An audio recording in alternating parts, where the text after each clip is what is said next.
Joint pains మేము ఫిజియోథెరపిస్టులు కాబట్టి మేము జాయింట్ పెయిన్స్ మస్కులర్ కండరాలకు సంబంధించిన ఈ సబ్జెక్ట్ కొద్దిగా మాకు సంబంధించింది కాబట్టి నేను ఆ లైన్లో మాట్లాడతాను. ఇందులో ముఖ్యంగా మనకి సమస్యలు ఎందుకు వస్తున్నాయి, సిటీ లైఫ్లో మనకి ఒక డిఫరెంట్ కైండ్ ఆఫ్ ప్రాబ్లమ్స్ ఉన్నాయి, విలేజ్ వాళ్ళకి డిఫరెంట్ కైండ్ ఆఫ్ ప్రాబ్లమ్స్ ఉన్నాయి. సిటీలో మనకి లగ్జరీ ఎక్కువ ఉంది. లగ్జరీ వల్ల ఏమవుతుందంటే మనం టేబుల్స్ అన్నీ వాడడం వల్ల బాడీలో ఉండే 50% మూమెంట్స్ చేయట్లేదు. ఆ లగ్జరీ మనకి ఏదో మనకు ఉద్ధరిస్తుంది అనుకుంటున్నాం, కానీ చిన్నప్పటి నుంచి లగ్జరీ మనల్ని పాడు చేస్తుంది, మన శరీరాన్ని సగం డ్యామేజ్ చేస్తున్నది మన కుర్చీలే. అందరూ డైట్ ఏం తినాలని డాక్టర్లు అడుగుతారు, ఏ మందులు అడుగుతారు. నేను రీసెంట్గా క్లినికల్ ప్రాక్టీస్లో నేను అర్థం చేసుకున్నదంటే ఎవరు ఫర్నిచర్ గురించి మాట్లాడట్లేదు. అసలు ఈ furniture is the cause of all the problems. ఎందుకంటే ప్రతి ఫర్నిచరు మన బాడీలో 50%ని డ్యామేజ్ చేసేస్తుంది. ఈరోజు పిల్లవాడు 25 years పిల్లవాడు ఇండియన్ టాయిలెట్ వాడలే పరిస్థితిలో ఉన్నారు. 50 years దాకా కూడా పోవట్లేదు. ఎందుకు వాడట్లేదంటే మనం కుర్చీలు వాడుతున్నసరికి కుర్చీల్లో అలవాటు అయిపోయింది. 50% నీరు బెండ్ అవుతుంది, మిగతాది బెండ్ కావట్లేదు. అలా మీరు కొంతకాలం చేస్తే అసలు వదిలేస్తుంది. ఆ లాస్ట్ 5 degrees 10 degrees 15 degrees అయ్యి అది 20 degrees అయ్యి ఆ 135 ఉన్న మూమెంట్ 40 degrees డ్యామేజ్ అయిన తర్వాత ఇంకా మనిషి ఉండిపోతున్నాడు కింద, కాలు స్ట్రైట్గా పెట్టి నడవలేని పరిస్థితి. వీటన్నిటికీ కాజ్ ఏంటంటే చిన్న పిల్లల దగ్గర మన చిన్న వయసులో నుంచే ఈ ఫర్నిచర్ అలవాటు చేయడం మానేది. ఎలా అవాయిడ్ చేస్తావో తెలియదు. It is very difficult. Luxury అంటున్నారు కానీ it is damaging for the life style. అది కొంత లగ్జరీ ఓకే లగ్జరీ తీసుకున్నారు, అన్నీ బాగా వాడండి. But are you exercising? 1 గంట ఎక్సర్సైజ్ చేస్తే ఓకే, అన్ని పాస్. 1 గంట ఎక్సర్సైజ్ చేయండి, మీ ఫిజికల్ బాడీకి రోజు 23 గంటలే ఉన్నాయనుకోండి, అన్నిటికీ టిక్, అన్నీ వాడండి, నో ప్రాబ్లం. మీరు ఎక్సర్సైజ్ చేయట్లేదు, రోజు కొంచెం కూడా టైం ఎక్సర్సైజ్కి ఇవ్వట్లేదు, మీరు అన్ని లగ్జరీ వాడతారు, మంచి డైట్ తినేస్తామంటే అది కరిగేది ఎట్లా? మీరు నాకు లడ్డు ఇస్తే నేను ఫస్ట్ ఆలోచించేది ఏంటంటే అమ్మో 1000 calories, తిరుపతి లడ్డు అయితే 1000 calories ఉంటుంది, చిన్న లడ్డు అయితే 250 calories. 250 calories లోపలికి పోతే అది కరగాలంటే ఎంత కష్టం తెలుసా మీకు? 8 kilometers నడవాలి. మెటబాలిక్ ఎనర్జీ ఈక్వలెన్సీలో చూస్తే 8 kilometers నడవాలి. అమ్మో ఈ లడ్డు తినే బదులు నడవడం, ఇందాక మీరు బాదుషాలు అంటున్నారు, అది వెళ్ళి 1 పావు కిలో నిలబెట్టేస్తే ట్రైగ్లిసరైడ్స్ అవన్నీ చూడండి. కానీ చాప మీద కూర్చుని చదవటం అనేది పిల్లలకి అలవాటు చేస్తే చాలా అదృష్టం. నేను చాప మీద కూర్చునే చదివాను, లా వరకు చాప మీద కూర్చునే చదివాను. నోట్స్ కూడా చాప మీద వంగి రాసుకునేది. భోజనం కూడా అండి కింద కూర్చొని చేసేవాళ్ళు. అదృష్టం అమ్మా. అది ఇప్పుడు కాలంలో పిల్లలకి ఇవ్వగలిగితే మీరు సిటీ లైఫ్ లో వాళ్ళకి నమస్కారం పెట్టండి. పేరెంట్స్ అదృష్టం అంటున్నాను. ఎవరి దగ్గర ఉంది చెప్పండి? మీ ఇంట్లో డైనింగ్ టేబుల్ తీసు బయట పడేయగలరా? పిల్లలు కింద కూర్చొని తినమంటారు. ఇప్పుడు సండే అందరూ స్థలం లేకపోతే కూర్చొని తింటారు, కానీ ఎవరు కూర్చోగలుగుతున్నారు? This is the most important point. ఇది ఎక్కడ అడ్రస్ చేయలేదండి. I'm telling you, first time I'm addressing this problem. మీరు ఎక్కడంలో కూడా గమనించండి, ఈ పాయింట్ ఎవరు అనలైజ్ చేయట్లేదు. అందరూ డైట్ మెడిసిన్ రీసెర్చ్ అంటున్నారు. ఈ furniture is the biggest poison at your house. Next fans and AC, అన్ని ఫర్నిచర్ లగ్జరీ అంతా వస్తుంది. లగ్జరీ కింద అన్ని వచ్చేస్తున్నాయి. ఎంత అవాయిడ్ చేస్తారో చేయండి. మీరు అవాయిడ్ చేయగలిగినాడు మీరు హీరోని.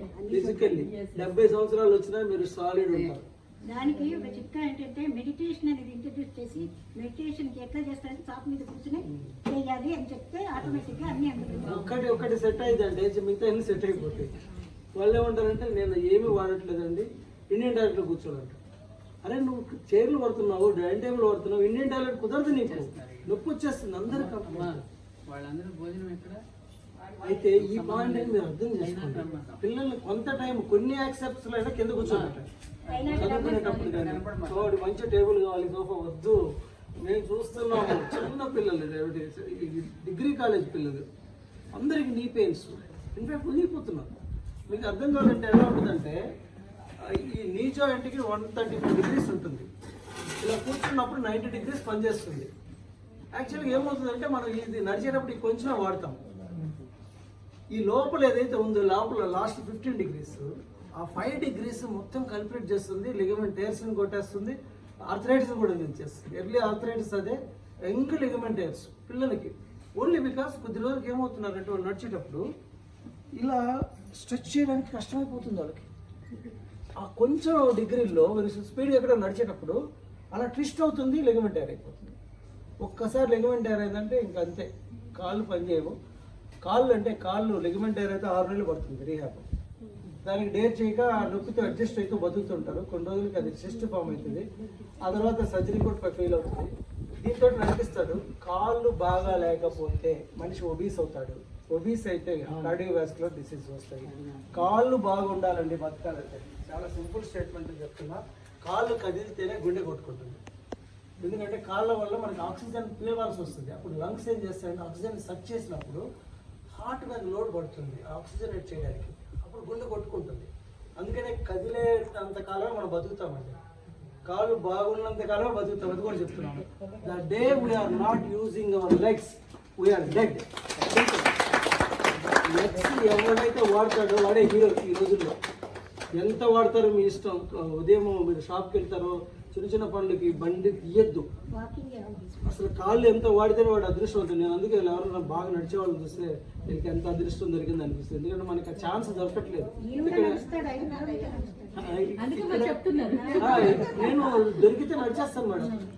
I realized by seeing patients obesity వచ్చింది అనుకోండి బెడ్ రిడన్ అయిపోతాం. బెడ్ రిడన్ పోయినట్టే. అది కాళ్ళు వాడకపోతే న్యూరల్లో అదే ఇందా చెప్పే కదా, ఆ 15 degrees ఆ సియాటిక్ నర్వ్ కూడా ఉంది. అది స్ట్రింక్ అవుతుంది, షూటింగ్ పెయిన్ వచ్చేస్తుంది.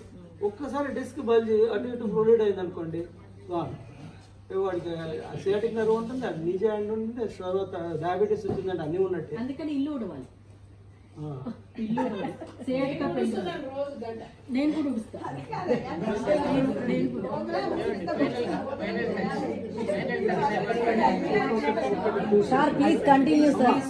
అయితే ఇక్కడ 4 ఉన్నాయి పాయింట్లు క్విక్ గా. ఒకటి వచ్చి షోల్డర్ పెయిన్లు వస్తుంటాయి. షుగర్ వచ్చిందంటే మీకు న్యాచురల్ గా యూసేజ్ లేదు. మరి ఇంట్లో మీ కిచెన్ ఈ లెవెల్లో పెట్టుకున్నారు, మగవాళ్ళని అడిగి పైనుంచి తిప్పించుకున్నారు కూడా అది మీకు డిసడ్వాంటేజ్. మీరు చేతులు ఎత్తి ఎంత పని చేస్తున్నారో వాళ్ళు కింగులు అండి. అది చేతులు ఎంత మీరు చేతులు ఎంత ఎత్తుతున్నారు పని చేసేటప్పుడు వాళ్ళకి షోల్డర్ ప్రాబ్లమ్స్ రావు. అది నెంబర్ 1. షోల్డర్ గురించి గుర్తుపెట్టుకోండి. ఇంట్లో ఫ్యాన్లు మీరే తొడవండి. ఛాన్స్ ఉంటే విండోస్ కూడా తొడవండి. షోల్డర్స్ హెల్తీగా ఉంటాయండి. షోల్డర్స్ హెల్తీగా ఉంటే నెక్ కూడా హెల్తీగా ఉంటుంది. నెక్ 2 కనెక్షన్ ఉంది. ఇది స్టిఫ్ అయిందంటే ఇదే అయిపోతుంది. 2 ప్రాబ్లమ్స్ ఒకేసారి వచ్చేస్తాయి. ఆ తర్వాత డాక్టర్లు మీరు సేవింగ్స్ అన్ని డాక్టర్లకు ఇస్తారు. Number 2 back pain. Back pain వచ్చేది కూర్చోవడం వల్ల. కూర్చోవడం అనేది స్మోకింగ్ కన్నా danger. Smoking is better than sitting. 25 causes ఉన్నాయి, గూగుల్ కొట్టి చూడండి. 25 కారణాలు ఉన్నాయి కూర్చునే వాళ్ళకి ఎన్ని జబ్బులు వస్తాయని. అందుకనే నడవాలి, ఫిజికల్లీ ఫిట్ ఉండాలి. దెన్ మీరు కూర్చొని పని చేయండి, కానీ ఫిజికల్లీ 1 hour ఎక్సర్సైజ్ చేయండి, అప్పుడు అన్నీ చేసుకోండి. కూర్చోవడం వల్ల సియాటిక్ పెయిన్ వస్తుంది. కూర్చోవడం వల్ల మజిల్స్ అన్ని లాక్ అయిపోతున్నాయి. కూర్చోవడం వల్ల స్ట్రింక్ అవుతున్నాయి బాడీలో. వాటిని ఎలాంగేట్ చేయాలంటే ఒక్క నడక బ్లైండ్ గా చేయండి చాలు. 1 hour 45 minutes మీ బాడీని బట్టి. మీరు అదృష్టం ఎనర్జీ క్యాలరీస్ మంచిగా భోజనం ఎంజాయ్ చేయొచ్చు మేడం. మీరు ఎంత క్యాలరీ బర్న్ చేస్తే అంత ఎంజాయ్ చేయొచ్చు ఫుడ్. నేను 4 ఇడ్లీలు నాంపల్లిలో తినాలంటే సుప్రభాత్కి వెళ్ళి ఆ రోజు 5 kilometers నడిచాను. మరి అది క్యాలరీస్ బర్న్ చేయాలి కదా. 5 kilometers కడితే కానీ 4 ఇడ్లీలు అరగవు.